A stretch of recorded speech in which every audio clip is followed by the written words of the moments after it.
ಈಗ ನಾವು ನಮಸ್ಕಾರ ವೀಕ್ಷಕರೇ.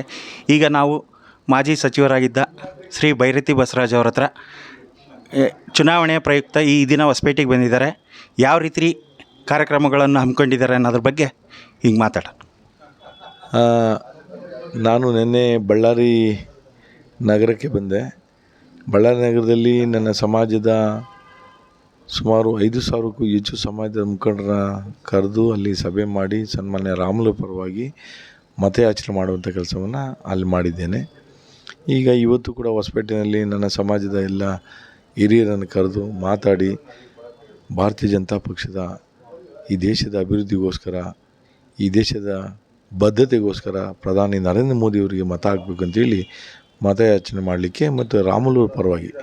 ರಾಮುಲು ಕೂಡ ಅನೇಕ ದಶಕಗಳಿಂದ ರಾಜಕಾರಣದಲ್ಲಿದ್ದಾರೆ. ಪಾಪ ಒಬ್ಬ ಶ್ರೇಷ್ಠ ನಾಯಕ, ಅಂಥವ್ರಿಗೆ ತಾವು ಆಶೀರ್ವಾದ ಮಾಡಬೇಕಂತೇಳಿ ಬೇಡಲಿಕ್ಕೆ ಇವತ್ತು ಹೊಸಪೇಟೆಗೆ ಬಂದಿದ್ದೇನೆ.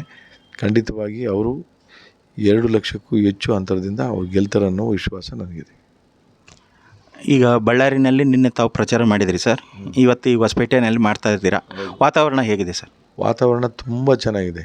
ಇವತ್ತು ನಮ್ಮ ನೆಚ್ಚಿನ ಪ್ರಧಾನಮಂತ್ರಿಗಳು ಬಂದು ಹೋದ್ಮೇಲೆ ಇಲ್ಲಿ ಒಂದು ಸುನಾಮಿ ರೀತಿಯಾಗಿ ಸುನಾಮಿ ರೀತಿಯಲ್ಲಿ ಅಲೆ ಶುರುವಾಗಿದೆ. ಖಂಡಿತವಾಗಿ ಜನ ದೇಶಕ್ಕೆ ಓಟ್ ಹಾಕ್ತಾರೆ ಅನ್ನೋ ಒಂದು ವಿಶ್ವಾಸ ಕೂಡ ನನಗಿದೆ. Thank you sir.